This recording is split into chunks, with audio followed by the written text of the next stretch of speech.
Welcome to the 13th lecture of developing your research and proposal. I hope आप लोगों को बहुत अच्छा नॉलेज मिल रहा होगा, आप लोग इस नॉलेज को एंजॉय कर रहे होंगे, इम्प्लीमेंट कर रहे होंगे और यूटिलाइज कर रहे होंगे श्योरली। आज का जो टॉपिक है वो है analysing your research proposal and tips for editing. बहुत ज़बरदस्त है।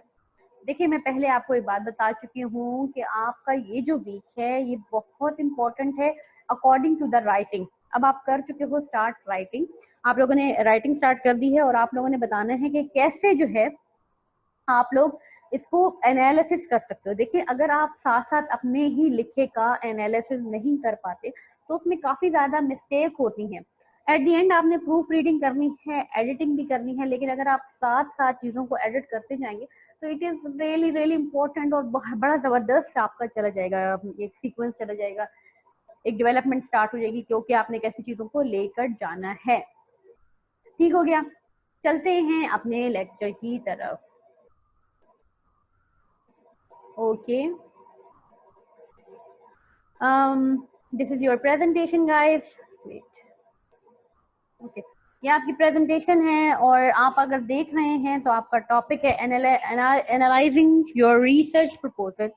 आप लोगों ने एनालाइज करने का मतलब क्या होता है? एनालाइज करने का मतलब होता है क्रिटिकली देखना कि जो जो चीजें आप लोगों को सीक्वेंस में बताई गई हैं क्या आप लोगों ने वो फॉलो की हैं या नहीं, और आप लोगों ने किस तरह जो है अब अपने डिटेल्स को लेकर चले हैं। ये बड़ा ज़रूरी है, ठीक है।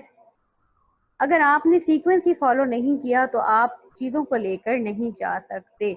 आपके मिस्टेक्स होंगी, जो वो वाली मिस्टेक जो कि हैंडल करना थोड़ा मुश्किल है, ठीक है। इसके अलावा आप लोगों ने क्रिटिकल रिव्यू चीज़ों का करते रहना है।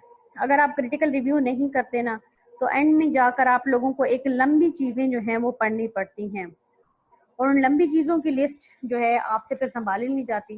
मिस्टेक्स होती हैं, कई दफ़ा स्पेलिंग मिस्टेक्स होती हैं जो कि एडिटिंग और री एडिटिंग आप लोग नहीं करते हो साथ साथ। कहने का मतलब ये है कि आप लोगों ने चीज़ों को साथ साथ देखना है कि कैसे जो है वो चीज़ें हो रही हैं, स्ट्रक्चर क्या मैं फॉलो कर रहा हूँ या नहीं कर रही, वटेवर। अब ये जो लेक्चर है वो तमाम आपकी रिसर्च पर इम्प्लीमेंट होगा, फर्स्ट ड्राफ्ट पर भी, सेकंड ड्राफ्ट पर भी और कंक्लूजन पर भी, क्योंकि ये हैं टिप्स फॉर एडिटिंग और एनालाइज करना है आपने अपने रिसर्च प्रपोजल को स्टार्ट करते हैं।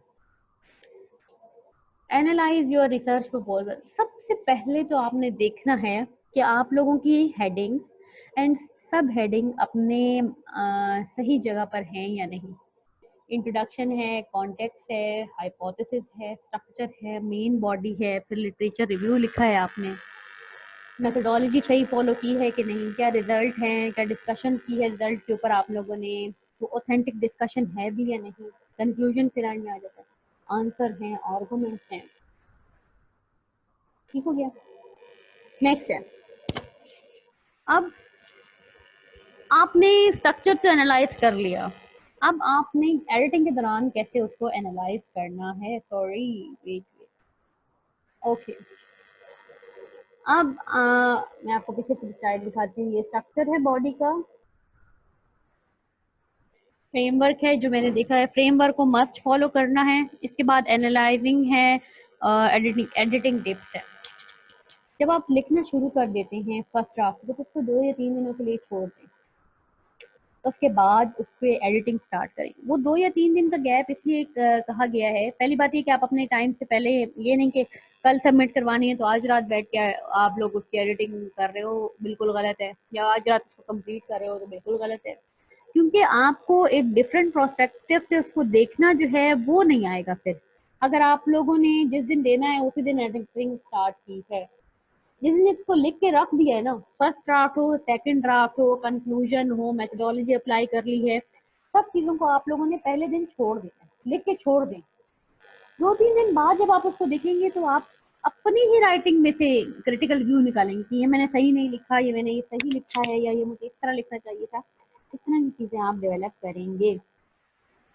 Many people find out it helps to print out the first draft. अच्छा, या मैं आपको अगर इसका मीनिंग बताऊं कि क्या लिखा हुआ है, आप लोगों ने क्या करना है, फर्स्ट ड्राफ्ट को प्रिंट आउट निकलवाना है जब जो आप लोग लिख चुके हो और आपको लगता है फाइनल है, उसमें लिख करना आपने मार्कर से डिफरेंट कलर पे पॉइंट आउट करनी चीजें और देखना है कि इसमें क्या गलतियां हैं, क्योंकि जब स्विचिंग आसानी हो जाती है ना लिखते हुए, जब एक दफ़ा एक चीज़ हार्ड फॉर्म में आपके पास होती है, आप उसको स्विच कर सकते हो, डिफरेंट पेजेस पर जा सकते हो, आगे पीछे उसको देख सकते हो, सारी चीज़ें आपके पास होती हैं।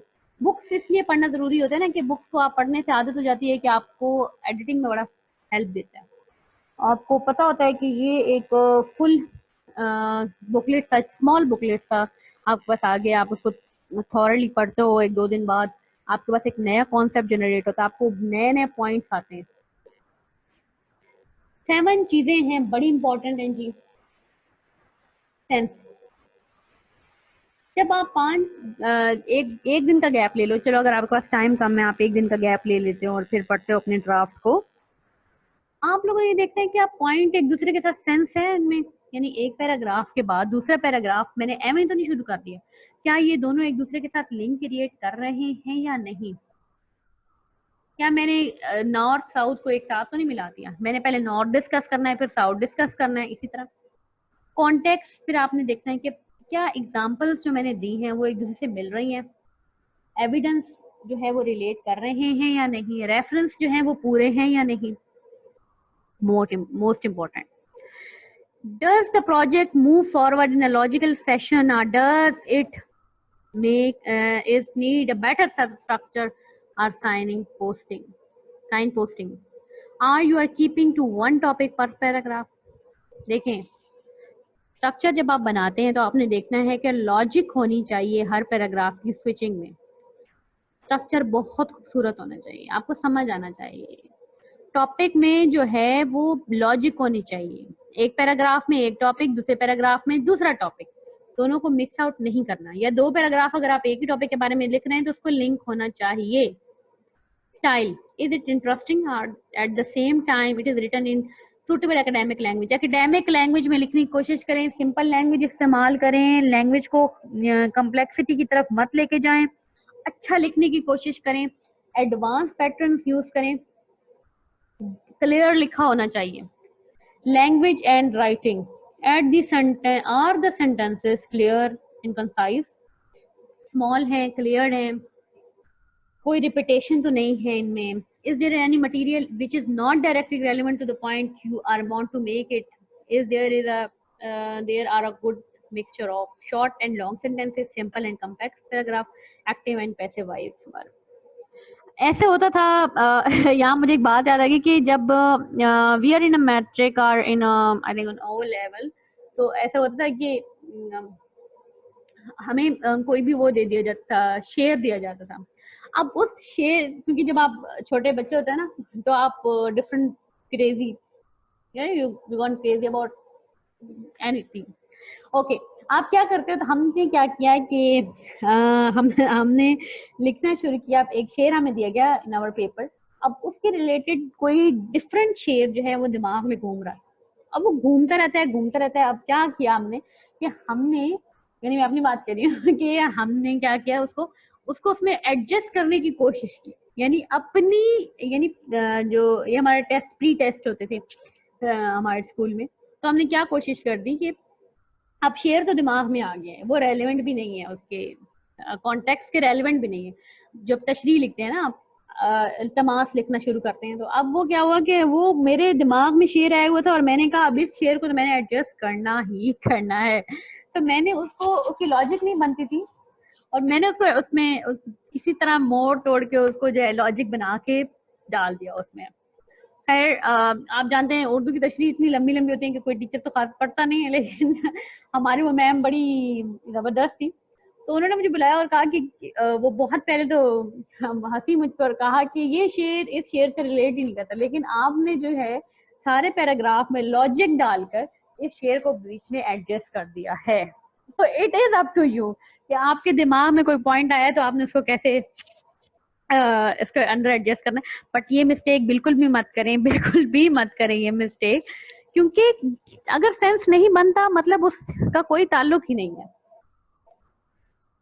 तो अपने सेंटेंस में ऐसा कोई चीज जो है वो ऐड करने की कोशिश ना करें जो उससे रेलेवेंट नहीं है। मेरी तरह वो शेयर ऐड नहीं करके आ जाना क्योंकि इससे क्या हो जाता है, एग्जिजरेशन कॉज होती है। हो सकता है अब एग्जिजरेशन कॉज होती है तो एग्जिजरेशन से कोई फायदा नहीं है, पढ़ने वाला जो है इंटरेस्ट लॉस कर जाता है आपके सब्जेक्ट में। इसीलिए बी फोकस और अपने शॉर्ट एंड लॉन्ग सेंटेंसेस दोनों को यूज करें ताकि पोज ले सके पढ़ने वाला। सिंपल से कम्प्लेक्स सेंटेंसेस भी यूज करें, लैंग्वेज कम्प्लेक्स ना करें। There is a difference between complexity of language and complexity of paragraph. Phrases जो हैं वो अच्छे कम्प्लेक्स यूज करें, जबरदस्त न्यू मॉडर्न फ्रेजेस यूज करें, ओल्ड लैंग्वेज ना यूज करें, एक्टिव और पैसिव वर्ब्स को इस्तेमाल करें। अब स्पेलिंग मिस्टेक बिल्कुल भी ना करें, चेक कर लें इस चीज को। रेफरेंसेस जो हैं वो आपके बड़े जो है एक्नॉलेजेबल होने चाहिए, डिटेल होनी चाहिए, ऑथर की डिटेल होनी चाहिए। अब आप लोगों ने क्या लिखना है कि हम रेफरेंसेस का एक पूरा जो है हमारे पास लेक्चर होगा जिस पर मैं आपको बताऊंगी कि रेफरेंसेस और बिब्लियोग्राफी जो है वो कैसे ऐड की जाती है। चेक एंड करेक्टेड, ये बड़ा जबरदस्त है। Check and corrected. आपने एब्रीवेशंस को चेक करना है। पहले तो शॉर्ट एब्रीवेशंस डालें तो उनको मस्ट चेक करें। इंश्योर करें कि वो जो गैप्स हैं राइटिंग में वो फिल करें। कुछ लोग होते हैं वो लिखते वक्त गैप छोड़ देते हैं कि हम उसको बाद में लिखेंगे, तो जब रीचेकिंग करते हैं तो आपके गैप जो है वो फाइंड आउट हो जाते हैं। वो जो है वो उसको सम अप करने में हेल्प करते हैं रीचेकिंग में ना, री एडिटिंग में। Check that your references are completed and accurate with the references to your note. hyperlinks create करेंगे अपने कुछ रेफरेंसेस होते हैं तो हम उसको बनाते हैं कि ये हमारा रेफरेंस है, ऑथर का नेम लिखते हैं, वो एक रेफरेंसिंग का तरीका होता है। कुछ हम वेबसाइट भी ऐड करते हैं कि इस वेबसाइट पर ये आर्टिकल है तो हम हाइपरलिंक क्रिएट करते हैं। अगर किसी को हाइपरलिंक क्रिएट करने का नहीं पता तो मुझसे पूछ सकता है इन द कमेंट सेक्शन और इन योर क्लास। जब आपकी क्लास टाइम होते तब आप मुझसे पूछ सकते हैं।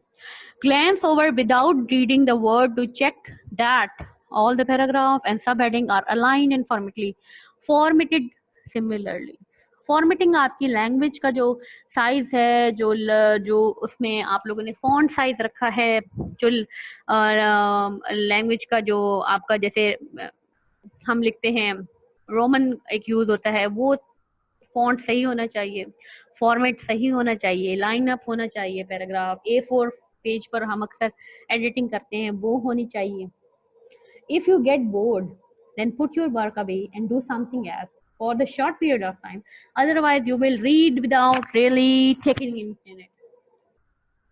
देखिए, अगर आप एक दफा लिख चुके हैं तो आप लोगों ने उसी वक्त उसको पढ़ना नहीं शुरू करना, गैप लेना है। गैप लेने का सबसे जो एडवांटेज है वो ये होता है कि आपको अपनी ही सोच आपकी डेवलप हो जाती है, अपनी सोच डेवलप हो जाती है और आपको मिस्टेक्स का पता चल जाता है। आप उसको कैसे क्रिटिसाइज कर सकते हैं, कैसे रीजनिंग कर सकते हैं, कैसे उसको लिख सकते हैं, या आप ही जानते हैं, क्योंकि every individual have a different thought of stream of thought. ये बात याद रखें। अब check out editing tips in your project. अपने प्रोजेक्ट को लिखें, उसको एडिट करें। हाउ हेल्पफुल एडिटिंग टिप्स आपके लिए हेल्पफुल हैं और आपने अप्लाई करना है अपने प्रोजेक्ट में। Time for summary.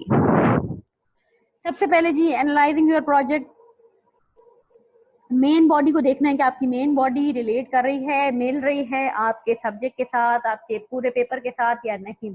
इसमें सारे पॉइंट्स जो दिए गए हैं क्या आपने पेपर में उसको इंक्लूड किया है या नहीं। नंबर 2, एडिटिंग टिप्स में सबसे पहले आप लोगों ने लिखने के बाद छोड़ देना है 2 या 3 डेज के लिए अपने पेपर को। फिर उसके बाद उसकी एडिटिंग करनी है, डिफरेंट कलर से उसको जो है एडिट करना है। कोई पैराग्राफ ऐड करना है तो वो ऐड करना है, कोई रिलेटेड लिंक डालना है तो वो आप ऐड कर सकते हैं। 7 थिंग्स हैं, 7 चीजें जो आपने हमेशा देखनी है कि आपके उस पेपर में शामिल हों, जिसमें सेंस है, कॉन्टेक्स्ट है, कंटेंट है, स्ट्रक्चर है, स्टाइल है, लैंग्वेज एंड राइटिंग है, स्पेलिंग एंड रेफरेंसेस है, और आप लोगों ने चेक करना है, करेक्ट करना है। यही हमारी एडिटिंग की टिप्स हैं, ठीक है।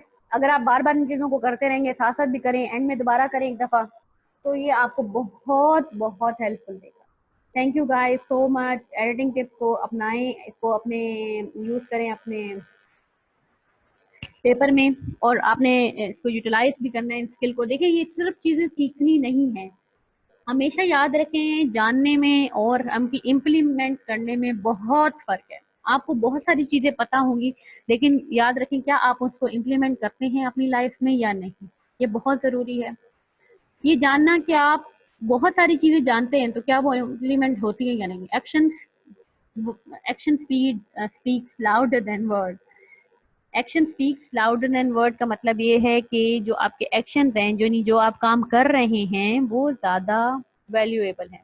कोई आपसे बातें करता रहे लेकिन जब काम का टाइम आए तो वो गायब हो जाए, तो मतलब कोई फायदा नहीं है। सो ऐसी चीजों को रखें सामने जो आपके हेल्पफुल करें। Thank you so much guys. अल्हम्दुलिल्लाह 13 लेक्चर कंप्लीट हो चुका है। आई होप आप लोग सब अपना ख्याल रख रहे होंगे, फोकस होंगे अपनी लाइफ में, मैनेज कर रहे होंगे चीज़ों को। ड्राफ्ट पे फर्स्ट जो राइटिंग प्रपोजल है वो लिखने की कोशिश कर रहे होंगे, कंप्लीट करने की कोशिश कर रहे होंगे। कोई इशू हो आप लोग मुझसे क्लास में पूछ सकते हैं, कमेंट सेक्शन में पूछ सकते हैं। Thank you so much for your interest. अल्हम्दुलिल्लाह, thank you so much. Allah Hafiz.